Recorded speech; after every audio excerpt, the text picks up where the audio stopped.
Við byrjum á þessu. Elísabet Jökulsdóttir rithöfundur hefur gefið út eigin bækur undanfarin ár og selt þær í Melabúðinni fyrir jólin í rúman áratug. Hún segir nýjustu bók sína, Önnu á Eyrarbakka, upphaflega átt að hafa verið barnasögu jólakvíða, en hafi svo umbreyst í rómantíska hrollvekju sem alls ekki fyrir börn. Kvíðinn þó enn rauði þráðurinn í bókinni. Elísabet segir að hún hafi ákveðið að skrifa þetta viðfangsefni af því að barnabarn hennar glímir við hann, en þegar hún byrjaði að skrifa áttaði hún sig sjálf á því að hún haldin miklum kvíða fyrir jólin. Helga Arnardóttir og Benedikt Ketilsson hittu Elísabetu í Melabúðinni.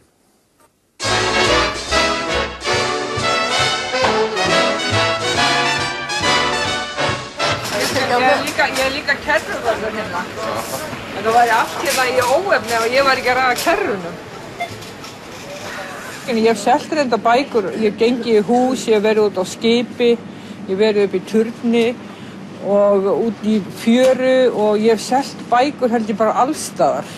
Melabúðin náttúrulega þekkti hérna Pétur og félaga og þetta svo... Ég var einu sinni þunglindi heima hjá mér og hérna þá kom ég hingað og ég bara læknaðist á þunglindinu af því allir voru í góðu skapi og það kemur einhver og segir góðan daginn og maður ekki svona einmana að þvælast á milli rekkana og leita einhverju og þetta alveg, ég held að þessi búð svona listaverk per se, þannig að... En af hverju velurðu þessa leið að selja bókina sjálf í staðinn fyrir bara að láta útgefandann sjá hana? Jó, ég hef líka fyrir útgefanda, en ég fæ betri laun svona, en þá þarf ég líka að selja hana. Ég þarf líka að borga mér sölulaun, sko. Maður náttúrulega mjög berskjaldaður, af því svo selum á bókina og svo koma hérna lesendur 2 dögum seinna og ég bara...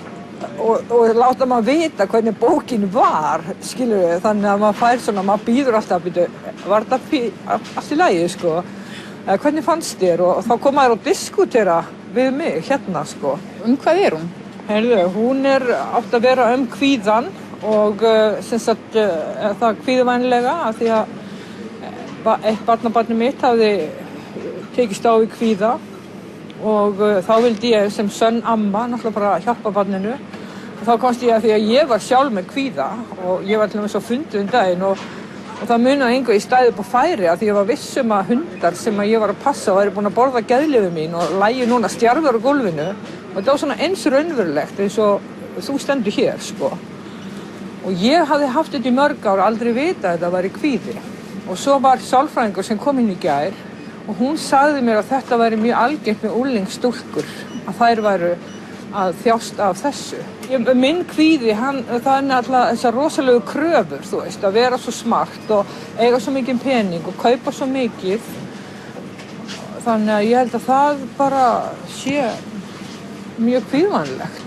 Þannig ég get stundum hata jólin, sko, og segja, helvís jólin bara, eiga að láta mig hugsa svona og svona eins og fjöldahreyfing sem maður fer inn í og... Þetta átti upphaflega að vera barnasaga og þú ert meira sem með það á forsíðunni, en var, hryllingssaga? Já, þetta rómantísk hrollvekja, þú veist, og þetta líka Batman-blað. Alls ekki fyrir börn?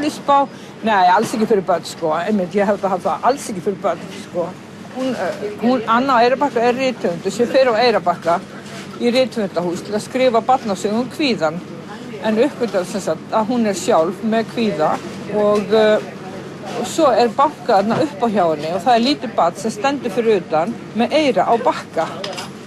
Hún alveg bara, hún vill ekkert vita af þessu og eyrað fullt af pöddum og ormum og náttúrulega sjór ekki eyra eða hvaðan kemur það. Og í þessu eyra hægt að heyra allt, skilur við, það hægt að heyra í Singapúr og Úsbekistan og Sýrlandi og hryðjuverkaárásin í París og lífið á Eyrarbakka. Ef maður bara hlustar, ef maður með svona eyra á bakka, sko. Og það sé ekki alltaf að glápa, ef maður bara, þú veist, stendur hérna og lokar augunum og hlustar.